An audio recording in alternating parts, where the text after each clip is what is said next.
से हमारा एक नया सीरीज स्टार्ट हो रहा है, जो ग्रामर के साथ साथ हम लोग अब टेक्स्ट बुक के बारे में भी पढ़ेंगे।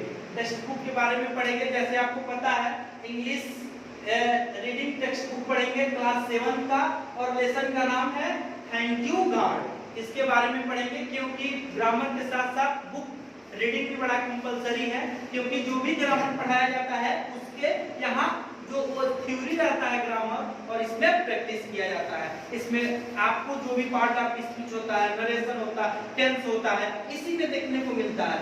वो तो एक क्या कहते हैं थ्योरेटिकल बात है। थ्योरेटिकल का मतलब थ्योरी बता दिया गया कि ऐसे होता है तो ऐसे होता है, लेकिन जो मोस्ट चीज होता है वो किताब में होता है। तो आज हम अपने उत्तर प्रदेश शिक्षा विभाग के द्वारा से आयोजित जो किताब हम लोगों के चलाया जाता है, ये किताब इंग्लिश रीडर की है, इसके बारे में हम आप यहाँ पढ़ेंगे। तो आप लोग क्या कीजिए, इसको आप ध्यान से हमें बता रहा हूँ और पढ़ते रहिए। थैंक यू गॉड, पहले ही लेसन का नाम है thank you God. Thank you God, thanks कब कहते हैं किसी को? जब कोई कुछ देता है तभी ना कहते हैं। यानी it means someone is the giving to you anything, you are saying thank you sir, thank you ma'am, whatever, ये करते हैं कि नहीं करते हैं? तो देखिए, मेरी इसकी हिंदी हम नहीं बताएंगे, इसको पढ़ते जाएंगे और इंग्लिश में ही एक्सप्लेनेशन करेंगे, और लास्ट में इसकी हिंदी हम बता देंगे, क्योंकि आपको अल्टीमेटम इसको इंग्लिश में ही लिखना पड़ेगा। अगर इसकी सेंट्रल आइडिया आ जाए, इससे क्वेश्चन आंसर फ्रेज हो, इससे वर्ड फ्रेज हो, तो मैं इसको पढ़ूंगा, लेकिन हिंदी बताऊंगा बेटा थोड़ा कम बताऊंगा। आप लोगों को इसमें क्या बताऊंगा, ज्यादातर हम इंग्लिश में ही एक्सप्लेनेशन करेंगे। एक्सप्लेनेशन का मतलब होता है ये जो बात कह रहा है इसको पुनः बता देना ही, इसको क्या कहते हैं? एक्सप्लेनेशन करते हैं, यानी इसको स्पष्ट कर देंगे। लिखा है for all the things around us big and small, for all the creature on the earth, short and tall, for the lovely blue sky, sun and moon, and all Almighty God, we thanks you to the all God.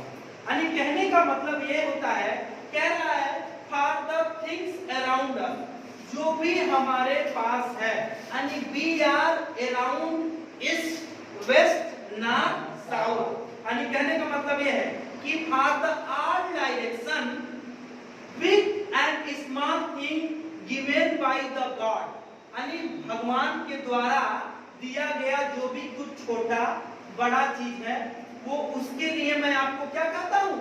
धन्यवाद करता हूँ, thank you करता हूँ। for creature on the earth short and long, छोटा और बड़ा होने के लिए भी धन्यवाद करते हैं। यानी भगवान आपको क्या क्या दिए हैं? भगवान ने बड़ा क्या क्या दिए हैं?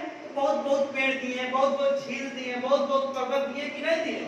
और छोटा छोटा क्या चीज दिए हैं कि छोटा चीज किसी पेड़ को दिए हैं, अगर जल ना होता, ये सब हमको गॉड गिफ्टेड है ना। ये लोग मैन मेड नहीं ना कोई कर सकता। One who has the power and the planted the water, कोई पानी उगा सकता है नहीं ना, केवल वो साइंटिफिक थोड़ा सा कर सकता है, लेकिन पर्याप्त मात्रा में कोई पानी नहीं उगा सकता। तो वही लेखक कह रहा है कि थैंक यू गॉड, धन्यवाद भगवान, जो ने आपने एक छोटा दिया हमें और बड़ा दिया है। जैसे आपने एक प्राणी को दिया है, और प्राणी में एक लंबे प्राणी को दिया है और एक छोटे प्राणी को दिया। इसके लिए we are thanks you from the bottom my heart. Bottom my heart का मतलब दिल के गहराइयों से आपको धन्यवाद करते हैं। आगे देखिए, for the lovely blue sky, the sun and moon, almighty God we thanks and to we can call. यानी इतनी बड़ी खूबसूरत हमें आप आसमान दिए हैं, एक आसमान वो भी किस कलर का? ब्लू कलर का, यानी आसमान ब्लू कलर का, और एक सन दिए हैं। सन क्या, अगर सन नहीं होता तो दिन रात होती नहीं होता, सन कहीं नहीं है, तो वही कह रहा इतनी अच्छी आसमान दिए हैं, इतना अच्छा हमें क्या दिए हैं आप? सन दिए हैं, और इतनी अच्छा मून दिए हैं, मून मतलब चंद्रमा दिए हैं। अगर ये नहीं होता तो we can't live on the earth, हम लोग इस पृथ्वी पर रह सकते नहीं रह सकते। तो यही कह रहा है we can't leave the earth in the earth. अब ये सिंपल इंग्लिश हो गया। मान लीजिए ये लिखा है कि for the lovely blue sky, the sun and moon, the all। अब ये शब्द हो गया, लेखक का शब्द हो गया। अब इसको हम अपनी भाषा में सिंपल अंग्रेजी में कहेंगे we can't live without the moon, sun and sky। अभी बताइए हो गया ना?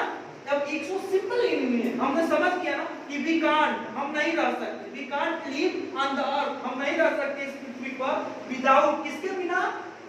मून, सन और क्या बोल इसमें दिया है ब्लू स्काई, लेकिन आप वाटर भी कर सकते हैं, ट्री भी कर सकते हैं, ये भी तो कर सकते हैं ना। यही कहता है नेचर का जो भी and whatever you want to given by God, that's all what are imagine। ये बहुत परफेक्ट है। आगे देखिए bless each of one, और आपने हम सब पर क्या किया? आशीर्वाद दिया है, ब्लेस किया है। and your name is the we pray। जब भी आपका नाम लेते हैं तो हम क्या करते हैं? प्रे करते हैं। प्रे मतलब प्रार्थना करते हैं। give us the love, और हमें प्यार देते हैं, काइंडनेस देते हैं। काइंडनेस मतलब अंदर से दयालुता देते हैं, और करेज मतलब साहस, यानी विपरीत परिस्थिति होता है उससे लड़ने के लिए साहस देते हैं। यू कैन और कॉल, और आपको जब भी मैं मुसीबत में पड़ता हूँ तो मैं आपको पुकारता हूँ, प्रेयर करता हूँ। आगे देखिए लिख रहा है may we live in the place and harmony, और आप हमने बनाया है, हार्मोनिक मतलब संतुलन, हमें संतुलन बनाए हैं। वेयर वी स्टे, इसीलिए हम लोग स्टे हैं, स्टे माने रहना, यहाँ हम लोग हैं, आपने संतुलन बनाया। संतुलन का मतलब होता है, मान लीजिए हम लोग किस पे डिपेंड है? अनाज पे डिपेंड है। अनाज किस पे डिपेंड है? तो कीड़े मकोड़ों के ऊपर डिपेंड है। यानी जो भी सर्कल बनता है, जो भी चीज प्रकृति में है उसका इंपॉर्टेंस है। यानी ये नहीं कर सकते कि बकरी नहीं होती तो पृथ्वी नहीं रहता, तो आदमी नहीं रहता तो पृथ्वी नहीं रहता, सबका इंपॉर्टेंट होता है। जैसे आप एक बकरी ले लें, दूध ले लें, या आप कुछ भी खरगोश ले, एक कछुआ भी बहुत इंपॉर्टेंट है। कछुआ नहीं होता तो खेती नहीं हो पाती, और खेती नहीं हो पाती तो अनाज नहीं होता, और अनाज नहीं हो पाता तो हम लोग भोजन कर पाते नहीं। तो सबका एक सर्कल बना, एक चेन बना है कि हम लोग इन पे डिपेंड है, ये हम पे डिपेंड है, ये इन पे डिपेंड है, ये इन पे डिपेंड है। तो आपने हार्मोनी बनाया, यानी संतुलन बनाया है, और इसीलिए हम लोग भी स्टे हियर, और इसीलिए यहाँ हम घर आ रहे हैं। गिव द स्ट्रेंथ, और हमें क्या दी? स्ट्रेंथ बने ताकत, बल। यू कैन व्हाट में, जो मुझे चाहिए oh be with us God, और इसीलिए with in the stay and do, और हम कहते हैं आपको, बुलाते हैं, एक्सेप्ट द प्रेयर, और प्रेयर के माध्यम से मैं बुलाता हूँ।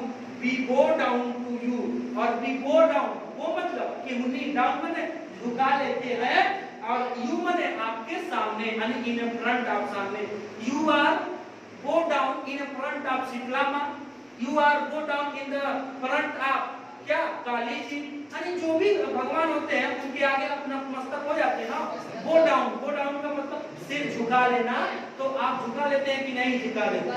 अब ये इसका कह रहा है, अब इसका इतना बड़ा हमने एक्सप्लेनेशन किया, अब इसको एक अर्थ में हम क्या कर देंगे कि द राइटर या द पोएट वांट टू से thank you God for giving a lot of nature gifted like water, oxygen, tree and fruits and vegetable. So we go down in front of you, and we are always remember you whenever we want to facing a lot of challenges. Whenever we want to facing a lot of challenges, I can call you, you thank you God। और ये कहने का मतलब हम क्या कहें? जब भी परेशानियों में पड़ते हैं, ये बताइए, जब भी आप मुश्किलों में पड़ते हैं तो ईश्वर का, भगवान का नाम लेते हैं नहीं लेते हैं? यानी अल्लाह का, ईश्वर का, भगवान का कुछ भी नाम लेते हैं ना। गॉड को आप रिमेंबर करते हैं ना, गॉड हमें रक्षा करें, भगवान हमें रक्षा करें। मुस्लिम लोग होते हैं वो लोग गॉड है, अल्लाह को मानते हैं। तो ये लोग अपने अपने धर्म को मानते हैं कि नहीं मानते वही कह रहा है कि इस लेखक कह रहा है कि कितना अच्छा चित्रण किया है और कितना अच्छा बताया है, और ये कहा है कि आपका बहुत बहुत धन्यवाद। और इसी के साथ इस लेसन का समाप्त हुआ है। तब तक के लिए आप लोग घर बने रहिए। धन्यवाद।